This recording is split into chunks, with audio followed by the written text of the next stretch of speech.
பக்ரீத் பண்டிகையை ஒட்டி சென்னை திருவல்லிக்கேணியில் உள்ள பெரிய பள்ளிவாசலில் ஏராளமான இஸ்லாமியர்கள் சிறப்பு தொழுகையில் ஈடுபட்டுள்ளனர்.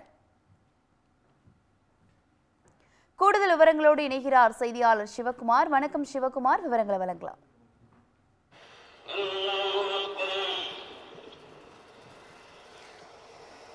வணக்கம். தமிழ்நாடு முழுவதும் இஸ்லாமியர்கள் இன்றைய தினம் பக்ரீத் பண்டிகையை கொண்டாடி வருகிறார்கள். அதாவது உலகம் முழுவதும் இருக்கக்கூடிய இஸ்லாமிய மக்கள் இன்று பக்ரீத் திருநாளை முன்னிட்டு அங்காங்கே இருக்கக்கூடிய இஸ்லாமிய பெருமக்கள் இங்கே இருக்கக்கூடிய மசூதிகளில் காலை முதலே தொழுகையில் ஈடுபட்டு வந்துட்டு இருக்கிறாங்க. அதனுடைய நேரடி காட்சிகளை நம்ம பார்த்துட்டு இருக்கோம். பொதுவாக ரம்ஜான் பண்டிகை முடிந்த பிறகு சரியாக 2 மாதங்கள் கழித்து இந்த பக்ரீத் பண்டிகையான கொண்டாடப்படுகிறது.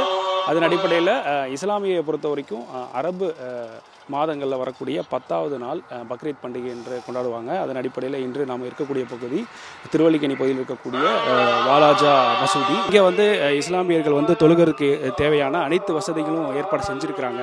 அதாவது காலையிலேயே இங்கே ஒரு நீர்க்குளம் இருக்குது. இந்த நீர்க்குளத்தில் கை கால்கள்லாம் அலம்பிட்டு இங்கே இவங்க தொழுகையில் ஈடுபடுறதுக்கு தயாராக இருப்பாங்க. சரியாக காலை 6 மணிக்கு தொடங்கி இந்த இஸ்லாமியர்கள் இந்த தொழுகையில் ஈடுபட்டு வந்துட்டு இருக்கிறாங்க.